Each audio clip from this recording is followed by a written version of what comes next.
warahmatullahi wabarakatuh.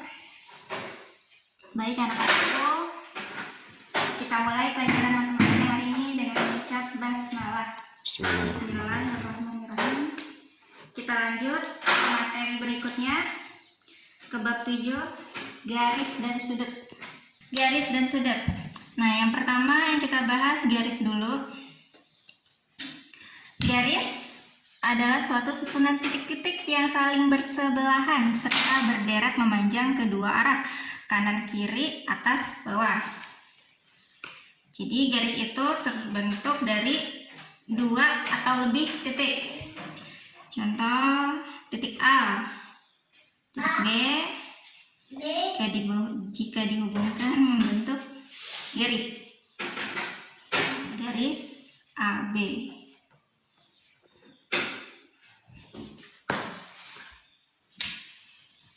Yang pertama, kedudukan 2 garis. Ada 4 kedudukan 2 buah garis. Yang pertama, garis saling sejajar. Garis saling sejajar. Jadi, jika garis itu dilakukan perpanjangan, dia tidak akan bertemu di suatu titik. Contohnya, garis yang saling sejajar itu memiliki arah yang sama, garis L dengan garis M. Contoh lain, garis K dan garis J. Arahnya sama. Jadi kalau kita lakukan perpanjangan, dia tidak akan bertemu di suatu titik. Yang B, garis saling berpotongan. Jika dilakukan perpanjangan, dia akan bertemu di satu titik. Yang pertama, garis L, garis M. Kalau kita lakukan perpotongan, dia akan bertemu di titik, satu titik. Yang kedua, garis K dan garis M. Contohnya kalau kita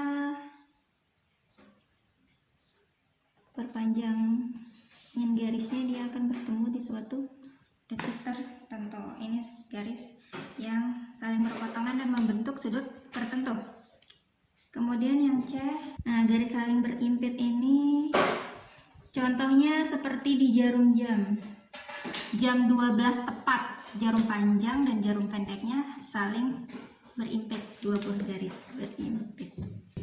Contohnya ada garis L, tapi di dalam garis itu ada garis M. Ini garisnya saling berimpit. Kemudian yang terakhir, garis saling tegak lurus.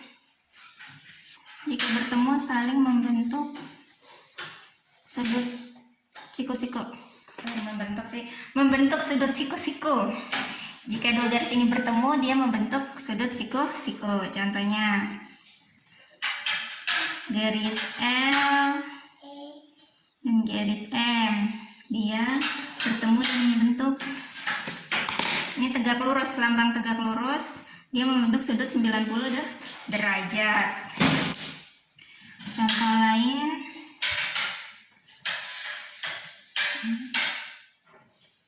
garis, dia juga jika dia saling tegak lurus, dia akan membentuk sudut siku-siku 90 derajat.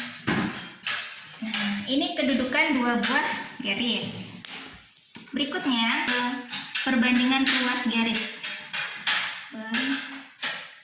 Perbandingan ruas garis. Nah, kita melakukan perbandingan untuk menentukan atau membuat rumus menentukan salah satu garis yang belum diketahui. Oke, kita buat gambar. Nah, perbandingan ruas garis, ada segitiga P, Q, R. Di sini kita buat segitiga ini, kita bagi menjadi 7 bagian yang sama panjang. Dan kita ambil RQ ini sejajar, kita buat jadi 7 bagian sama panjang. Ini kita beri nama G, H, I, J, K, L.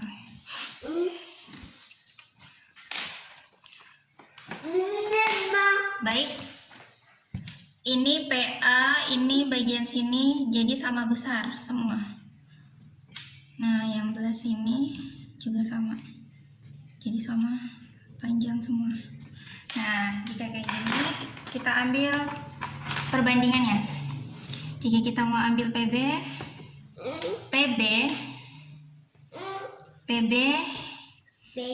dengan BQ. Coba kita lihat PB 1, 2, 2, BQ 1, 2, 3, 4, 5, 2 banding 5. Ke sisi berikutnya, kita ke PH banding HR.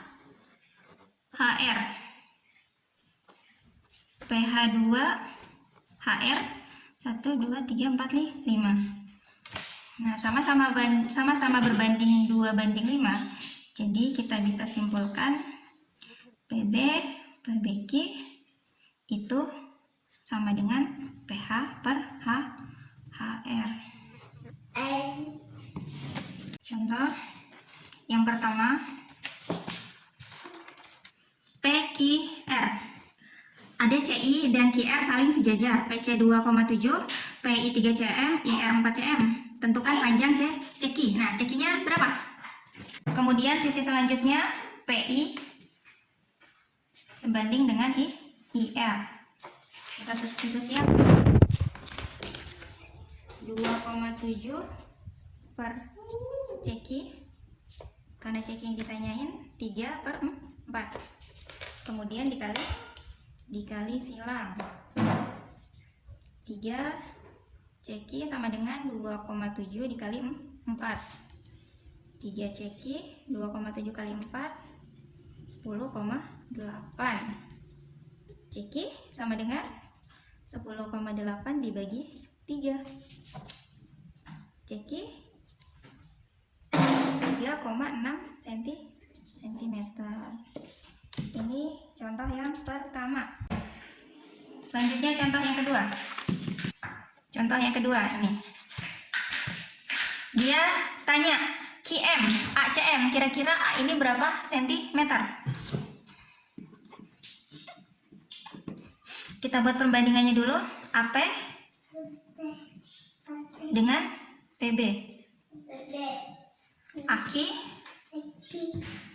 dengan QM. Substitusi angkanya AP 6, 9,6, AQ-nya 5, QM-nya A. Nah, setelah ini dikali silang. Sebisa mungkin yang belum diketahui ada di sebelah kiri. Jadi A ini kita taruh sebelah sini. 6 kali A, 6A. 9,6 dikali 5. 6A sama dengan 48. A-nya sama dengan 48 dibagi 6. Jadi pembagi A sama dengan 8 cm. Alhamdulillah, materi kali ini sampai di sini. Untuk selanjutnya, Ibu beri 3